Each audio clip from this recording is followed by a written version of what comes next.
ahan special content amoina kanglai paki mairagi editorial ma'am thamjage Nongmei gi Nongmei ngakta ngairakpadagi misam praja sing haifam khangdana wari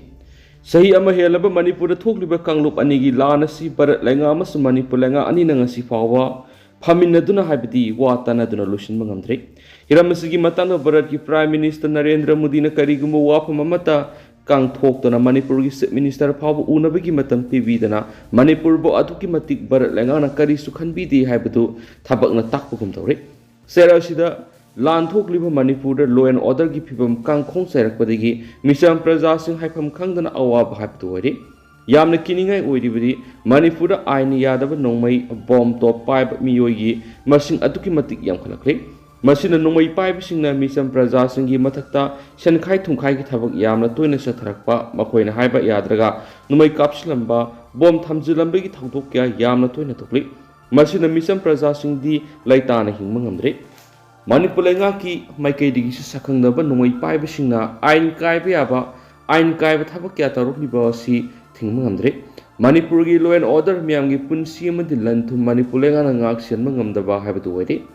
security na sayom sana lairiba Imphal manung amadi akoiba mafamsingda fawba aini yadaba Nongmei 5 miyoi singna miyoi kya Nongmei na kaptuna hatlamba Nongmei kapslamba miyoi kya faaduna punaba hotnabagi hingsa gi thawdok kya yamna toina tukli oiriba phibam masi Manipur lenga amasum barat lenga anina khangna lokhatpham thokpa thabak amata lokhatna lairiba si yamna lali law and order miyam gi punsi amadi lanthum ngak sen ba haibasi state lenga ki subject ni haiba khangna thausadana laithoklibi karigino Manipur lenga si maming tagi leibuga manare haibasi miyamna phongna ngangare lenga mapu leina Manipur kangkhong saibi gi phibam da lakliba si lenga sasan tawdre maming tagi oina Manipur lenga leiri haiba takni hauks oiriba Manipur gi sathiraba phibam asida aikoi gi lengak loi oiriba MLA minister sing amato oina punsinduna lengak loi amamam oibigi lokhom thokpa thaudang ado sapchana lauduna Manipur thokliba lana solution na phona pamthui masinatana aikoi gi lengak loi singna tumina makoi masa amadi makoi gi imung manung soktraga loire haiduna lashingum tauriba sidi yamna lali lengak loi amamam oibigi satkadaba lisat adu natte haibadu lofum thui Housing miyamna akiba phawribasi lan manung asida matau kramna aini yadaba Nongmei 5 miyoi sing atuki matik wangkhalaklibano Nongmei 5 sing asi kanana semgatlibano matau kramna makoi gi makhutta Nongmei yamna komna paiba ngamlaklibano Nongmei 5 miyoi sing asi ayambana sahi nauriba nupa masa sing oiri makoi bu Nongmei pahenduna aranba lambida khongdaraklibasi nomunomgi masing yam khalaktuna tungi yumburel ohegudoriba naharol sing asi mangnabigi asauba maram amoirakle punama asigi matakta Manipur lengak amasu barat lengak anina Manipur kuki narco theorist na landarakpadigi ngak thoktana asum kumaigum yengduna leirakpadigi khul ngak pa amadi arambai tengol haina thoktuna ngasi yeknaba kuki theorist sing thengnabigi asauba thaudang lauduna mama lebak Manipur kaibi yaru haiduna ngak senbagi thabak sathari masidana tana aikoi gi khul ngak pu khunja volunteer kya amadi arambai tingol gi thomi kya amasu thawaina pontha maribak ki tamakta pikhrabani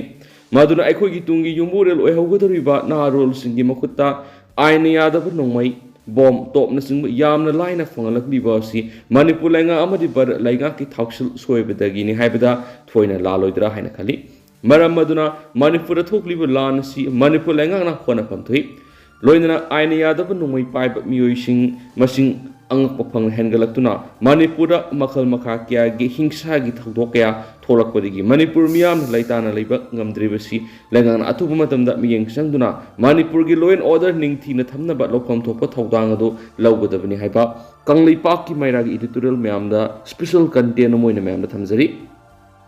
makasa tharak poina topa pawmna laingak haitabana khunda minariba furup singi marakta thowaningda thawdok tholakpani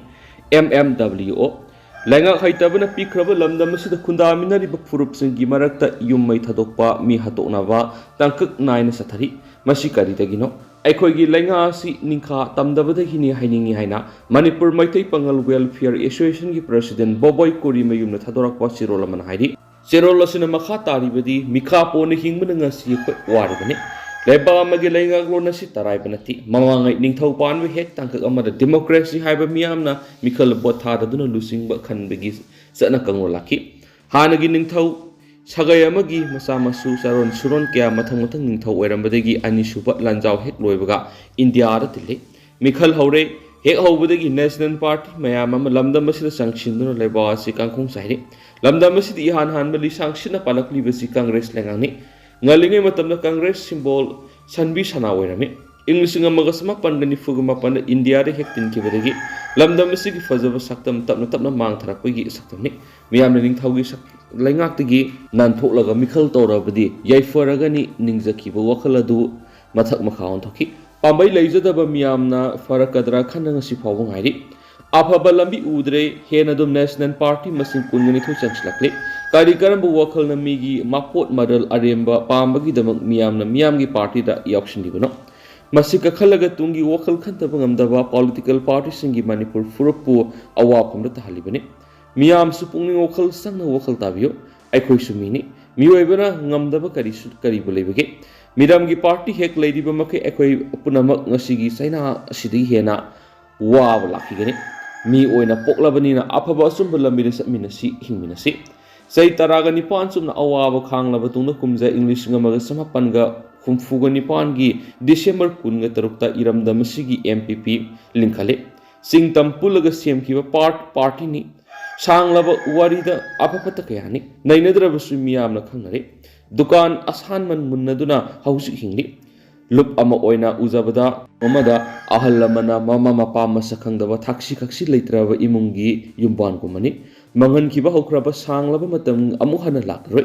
isagi iramdamsigi party na matik chadabegi marumda mitop miancha singi lamdamasi lilasana pamoiri misa miyam kaptuni hingli isani sabu masakhangjadana hingliba north east ki praja sing gyan taba matamoiri masagi ta khanba laibak nungsiba saba masagi lanthum paisinba pamba mibu karwar tawba pamba chikadar kaya marumna miyambo lalon pot onthokli haidi hena pausina makhatana phungdorakli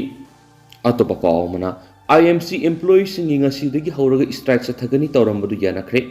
IMC employee union ngasidagi thasigi kungamari fawba thabak lepagi khongjang sangsingani haina phungdokiba adugi matangda mari dainaba authority ki officials ngasi ayuk pung tara makhai taba matamda IMC ki conference hall da IMC ki commissioner IMC ki officials na lusingduna madi IMC ki employee union ki general secretary L Lokendro na lusingo miuchinga puna phamina duna demand mangara kuyek pina duna yanakre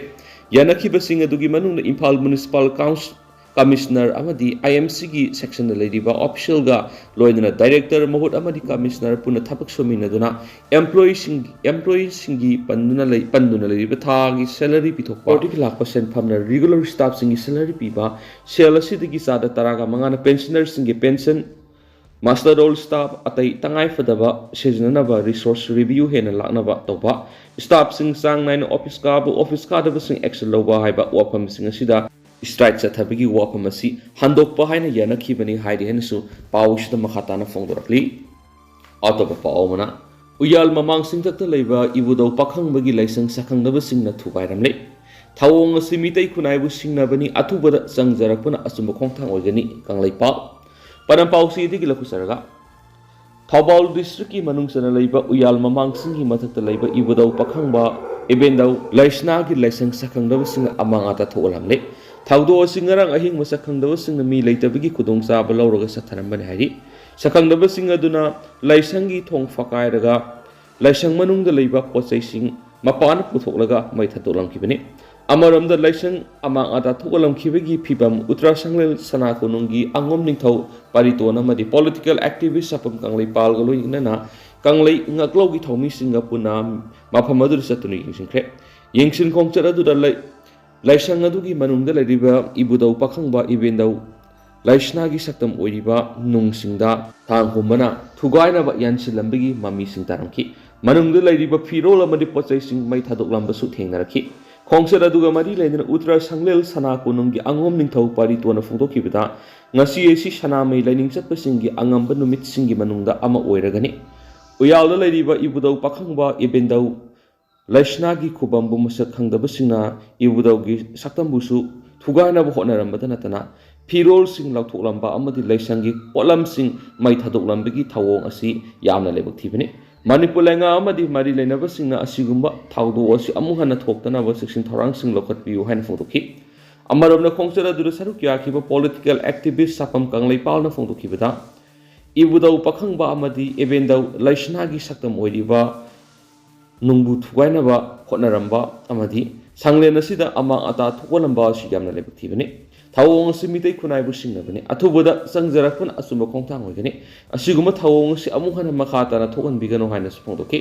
ꯊꯧꯗꯣꯛ ꯑꯁꯤꯒꯤ ꯃꯇꯥꯡꯗ ꯄꯥꯎꯗꯝꯅꯗꯨꯅ ꯏꯕꯨꯗꯧ ꯑꯦꯕꯦꯟꯗꯧ ꯁꯦꯕꯥ ꯀꯃꯤꯇꯤꯒꯤ secretary Huidrom ꯗꯤꯖꯟ ꯍꯥꯏ ꯉꯁꯤ ꯑꯌꯨꯛ ꯄꯨꯡ 5 ꯔꯣꯝ ꯇꯥꯔꯛꯄꯗ ꯏꯕꯨꯗꯧ ꯑꯦꯕꯦꯟꯗꯧꯒꯤ ꯂꯩꯁꯪ ꯑꯁꯤ ꯊꯨꯒꯥꯏꯕ ꯑꯃꯗꯤ ꯑꯃꯥꯡ ꯑꯇꯥ ꯊꯣꯛꯍꯜꯂꯝꯕ ꯑꯁꯤ ꯌꯥꯝꯅ ꯂꯥꯏꯕꯛ ꯊꯤꯕꯅꯤ ꯑꯃꯗꯤ ꯏꯕꯨꯗꯧ ꯑꯦꯕꯦꯟꯗꯧꯒꯤ ꯈꯨꯕꯝꯗ ꯊꯥꯡꯒꯨꯝꯅ ꯊꯨꯒꯥꯏꯔꯒꯦ ꯍꯥꯏꯕꯒꯤ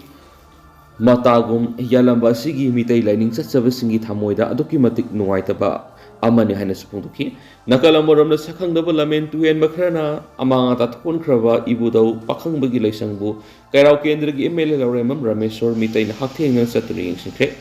ꯂꯝꯗꯝ ꯑꯁꯤꯒꯤ ꯃꯤꯌꯥꯝꯒꯤ ꯁꯦꯡꯂꯕ ꯂꯩꯐꯝꯂꯦꯟ ꯑꯃ ꯑꯣꯏꯔꯤꯕ ꯏꯕꯨꯗꯧ ꯄꯥꯈꯪꯕꯒꯤ ꯂꯩꯁꯪꯕꯨ ꯑꯃꯥꯡ ꯑꯇꯥ ꯊꯣꯛꯍꯜꯂꯝꯕ ꯑꯁꯤ ꯇꯧꯍꯩꯗꯕ ꯊꯧꯑꯣꯡꯅꯤ ꯂꯩꯐꯝꯂꯦꯟ ꯑꯁꯤ ꯃꯁꯛ ꯊꯣꯛꯄ ꯃꯐꯝ ꯑꯃ ꯑꯣꯏꯍꯟꯅꯕ ꯍꯣꯠꯅꯕꯗ ꯃꯍꯥꯛꯀꯤ ꯃꯥꯏꯀꯩꯗꯒꯤ ꯄꯥꯡꯕ ꯌꯥꯕ ꯃꯇꯦꯡ ꯄꯥꯡꯒꯅꯤ ꯍꯥꯏꯅ ꯊꯥꯖꯕ ꯄꯤꯈꯤ ꯈꯣꯡꯆꯠ ꯑꯗꯨꯒ ꯃꯔꯤ ꯂꯩꯅꯅ ꯂꯩꯁꯪꯒꯤ ꯑꯀꯣꯏꯕꯗ ꯇꯥꯔꯤꯕ ꯈꯨꯟꯖꯥꯁꯤꯡꯅꯁꯨ ꯎꯅꯗꯨꯅ ꯊꯧꯗꯣꯛ ꯑꯗꯨ ꯃꯇꯧ ꯀꯔꯝꯅ ꯊꯣꯛꯈꯤꯕꯅꯣ ꯃꯍꯥꯛꯀꯤ ꯃꯥꯏꯀꯩꯗꯒꯤ ꯀꯔꯤ ꯇꯧꯕ ꯌꯥꯏ ꯍꯥꯏꯕꯅꯆꯤꯡꯕ ꯋꯥꯐꯝ ꯇꯥꯟꯅꯈꯤ ꯇꯨꯡꯗ ꯄꯥꯎꯃꯤꯁꯤꯡꯒ ꯎꯅꯕꯗ ꯑꯦꯝ.ꯑꯦꯜ.ꯑꯦ. ꯔꯥꯃꯦꯁꯣꯔꯅ ꯑꯁꯤꯒꯨꯝꯕ ꯇꯧꯍꯩꯗꯕ ꯊꯧꯑꯣꯡ ꯆꯠꯊꯔꯤꯕꯁꯤꯡ ꯑꯗꯨꯗ ꯏꯕꯨꯗꯧ ꯄꯥꯈꯪꯕꯅ ꯆꯞ ꯆꯥꯕ ꯆꯩꯔꯥꯛ ꯑꯃ ꯇꯝꯂꯛꯀꯅꯤ ꯍꯥꯏꯕꯒꯤ ꯊꯥꯖꯕ ꯂꯩ ꯍꯧꯈꯤꯕꯅ ꯍꯧꯈ꯭ꯔꯦ ꯍꯥꯏꯕ ꯋꯥꯐꯝ ꯊꯝꯂꯗꯨꯅ ꯑꯦꯝ.ꯑꯦꯜ.ꯑꯦ. ꯑꯁꯤꯅ ꯅꯣꯡꯃ ꯄꯥꯟꯕ ꯅꯨꯃꯤꯠꯇ ꯄꯥꯡꯊꯣꯛꯀꯗꯧꯔꯤꯕ ꯏꯕꯨꯗꯧꯒꯤ ꯏꯔꯥꯠ ꯊꯧꯅꯤ ꯊꯧꯔꯝ ꯅꯪꯅꯅꯕ ꯃꯍꯥꯛꯀꯤ ꯃꯥꯏꯀꯩꯗꯒꯤ ꯇꯦꯡꯕꯥꯡ ꯈꯔ ꯂꯥꯏ ꯀꯃꯤꯇꯤꯗ ꯁꯤꯟꯅꯈ꯭ꯔꯦ ꯃꯈꯥ ꯇꯥꯅ ꯂꯩꯐꯝ ꯑꯁꯤ ꯅꯤꯡꯊꯤꯅ ꯁꯦꯝꯒꯠ ꯁꯥꯒꯠꯅꯕ ꯍꯣꯠꯅꯕꯗ ꯃꯍꯥꯛꯀꯤ ꯃꯥꯏꯀꯩꯗꯒꯤ ꯄꯥꯡꯕ ꯌꯥꯕ ꯃꯇꯦꯡ ꯄꯥꯡꯒꯅꯤ ꯑꯀꯣꯏꯕꯗ ꯂꯩꯔꯤꯕ ꯈꯨꯟꯖꯥꯁꯤꯡꯅꯁꯨ ꯈꯔ ꯍꯦꯟꯅ ꯆꯦꯛꯁꯤꯟꯅ ꯁꯦꯟꯅꯕꯤꯗꯨꯅ ꯂꯩꯐꯝ ꯑꯁꯤꯗ ꯅꯨꯡꯉꯥꯏꯇꯕ ꯊꯧꯗꯣꯛ ꯊꯣꯛꯇꯅꯕ ꯍꯣꯠꯅꯁꯤ ꯍꯥꯏꯅ ꯐꯣꯡꯗꯣꯛꯈꯤ ꯌꯦꯡꯁꯤꯟ ꯈꯣꯡꯆꯠ ꯑꯗꯨꯗ ꯂꯥꯏ ꯀꯃꯤꯇꯤꯒꯤ ꯃꯤꯍꯨꯠ वांगबोल ग्राम पंचायत की एडमिनिस्ट्रेटिव कम्युनिटी की चेयरपर्सन मेंबर थौबल डिस्ट्रिक्ट के एडिशनल एसपी ऑफ हाइस देवेंद्र थौबल पीएस की ओसी थिंगबाइजम फुलचान से सरुक याखी मखासा थरक पोइना तो पावना कंगलुप मसिल की मरक अफब मरी थंबद नाट अमसुम कल्चर की वेब एक्सचेंज प्रोग्राम पांगथोप मथौ ताई गवर्नर कंगलुप मसिल की मरक अफब मरी थंबद नाट अमसुम कल्चर की वेब एक्सचेंज प्रोग्राम पांगथोप मथौ ताई हैना गवर्नर अनिशा उइकेन फोंदोखरे लमोई खोंनांखोंग लेबा प्रोग्रेसिव आर्टिस्ट लैबोरेटरी पालगी ngasi पांगथोखिबा सना फुदोंबा थौरमदा अथोबा मिथुंगलेन ओइना मथकी वापम मसि फोंदोखिबनि ngasi gi थौरम अदुदा पालगी कॉम्प्लेक्स साबा गुरुथिया तरुण कुमार की मीतम गवर्नर मैकुम हांगदोकपगा लोइना मियामना लैकत्तुना गुरु असिबु इकाय खुमना बुटखी थौरम अदुदा तिल्लिबा मियामना वा ngangloduna गवर्नर अनिशा उइकेन पाल अमदी मसिगी मेंबर सिंगना कल्चरल अमदी कम्युनिटी एक्टिविटी सिंगी खुथांगदा तोवान तुवान कम्युनिटी सिंगी मरक्ता अमत ओइबिगी वखल सगतपदा लौरिबा थौदांगु थगली अमदी स्टेट असिगी मिया मरक्ता कल्चरल्स इंटीग्रेशन पुरकनबा मणिपुर की कल्चरल हेरिटेज प्रमोट तौबदा पालना लौखलकपा थबकसिंगुसु गवर्नर सिंथाखी मणिपुर की इना खुलबा नाट अमदी चटनबी असिबु स्टेट असिदा नतना स्टेट असिगी वांगबद हेना खंगननबा गुरु तरुण कुमार तौरम थबक सिंगी खुदुंग इना आर्टिस्ट लैबोरेटरी असिगी गुरु सिंग आर्टिस्ट सिंग मरु ओइना टीचिंग स्टाफ सिंगा चटनबा गवर्नर पाउतापिखि थौरम अदुदा एमयू की हानि की BC professor Hijam Tombi retired IAS officer Thangjam Radha Kumar थौरम अपु अमुदि अखनबा मिथुंग ओइना सरुक याखि अमरोमदना रिलीफ की जिंगा येनथोकपदा मिसंग मिखाई नाइदि था असुगी मंगादा मणिपुर की मफम क्यादा लेन यावना अकन मनोंगले नुक्सिना मरम ओइदुना युम अमा आता थोनखिबा मदि जिंगा क्या मंगनखिबदगी अवाब तारबा मियामना मणिपुर लेंगाना मतेंग ओइना जिंगा येनथोकलिबसिदा केंद्र खरददि येनथोकपगी थबक मिसंग मिखाई नाइबा मानबा थवंग सथरि हाइना social activist serum नेकेन फोंदोरखलि serum नेकेन थदोरकपा सिरोल अमदा Manipur थोकलिबा लान सिगी सैथेंग मियामना फंगलिङै अमुक लेन ताबना मरम ओइदुना लाइरबा प्रजा क्याम अवाब मेंगरि अवाब तारबसिंगी मतेंग पीरगनि हाइना चीफ मिनिस्टरना लाउथोरकपदा मियामना वखल चाउथोक सखि अमदि अथुबा मतमदा मागी फिबम सोकलबा युमबो फोटो कापतुना मथौ ताबा से चांग हापतुना मरी लेनबा डीसी ऑफिस यौनबा पिसिंखि लेबक थिबा थौदो अदु ngasi थाना नुमित 13 नि सुख्रे अदुबो ꯑꯍꯣꯕ ꯌꯨꯝꯁꯤꯡ ꯀꯨꯞꯅꯕ GI ꯁꯤꯠꯇꯤ ꯌꯦꯟꯊꯣꯛꯇ꯭ꯔꯤ ꯌꯨꯝ ꯃꯅꯨꯡꯗ ꯅꯣꯡ ꯂꯥꯛꯀꯗꯔ ꯍꯥꯏꯅ ꯃꯤꯄꯥꯏꯅ ꯈꯥꯡꯗꯨꯅ ꯂꯩꯔꯤ ꯍꯥꯏꯗꯤ ꯃꯔꯛꯁꯤꯗ ꯊꯣꯡꯖꯨ ꯀꯦꯟꯗ꯭ꯔꯒꯤ ꯃꯅꯨꯡꯗ ꯌꯨꯝ ꯈꯔꯒꯤꯗꯤ GI ꯁꯤꯠ ꯌꯦꯟꯊꯣꯛꯄ ꯂꯩꯈ꯭ꯔꯦ ꯃꯁꯤꯗꯁꯨ ꯑꯃꯒ ꯃꯤꯆꯪ ꯃꯤꯈꯥꯏ ꯅꯥꯏꯕ ꯄꯣꯠꯌꯦꯟ ꯍꯥꯏꯕꯗꯨ ꯑꯣꯏꯔꯦ GI ꯁꯤꯠ ꯃꯁꯤꯡ ꯀꯌꯥ ꯌꯨꯝ ꯑꯃꯃꯝꯅ ꯄꯤꯒꯗꯕꯅꯣ ꯍꯥꯏꯕꯗꯨ ꯃꯌꯦꯛ ꯁꯦꯡꯗꯦ ꯀꯅꯥꯒꯨꯝꯕ ꯈꯔꯗ ꯌꯥꯝꯅ ꯄꯤ ꯀꯅꯥꯒꯨꯝꯕ ꯈꯔꯗꯅ ꯃꯁꯤꯡ ꯀꯛꯊꯔꯒ ꯄꯤꯕ ꯊꯦꯡꯅꯔꯦ ꯌꯨम खरा पीरगा युमलोनबदना पीदना लेबसु थेंगरे अहान अकोनसु कनागुंबा खरना सेमदुना लेरे गवर्नमेंट ऑफिशियल नतबा पॉलिटिकल पार्टी अमगी कार्मी खरना रिलीफ मटेरियल येनबगी थबासी मिसंग मिखाई नाइना अहान अकोन खाइदना सिल्लांगदना लेरे हाइरि नुमित कुन्नी सुरगदबा लेबक्थिबा थाउदो अदुगी साइथेंग फंगलिबसी लाइरबा प्रजा ngaktani पीगदबा लेरबदी अथुबा मतमदा मिसंग मिखाई नाइदना पिथोपियो पीरोय हाइरगना मरी लेनबा डिपार्टमेंट मियामना लथोपियो चीफ मिनिस्टरना रिलीफ मटेरियल येनबगी थबासी लाइरबा मियामगी खनबिदुना येंगसिनबियो मरी लेनबा डीसी अमदी ऑफिशियल सिंगसु मनिंग तमना थबक तोहनबियो अदुगा मारु ओइना इम्फाल ईस्ट डीसी ना बेनिफिशियरी लिस्ट अमा थोक्तुना मियामना खनबियो हाइना फोंदोरकली अदुगा हौजिक ओइनादि म्याम पाउसिसु मतांग साइ लुसिनजरगे अमसु म्याम पुना नौबा अपडेट नमिना साइनस चैनल सिगि मेकेडिगी म्यागी मफमदसु मखा तमसु थमजरी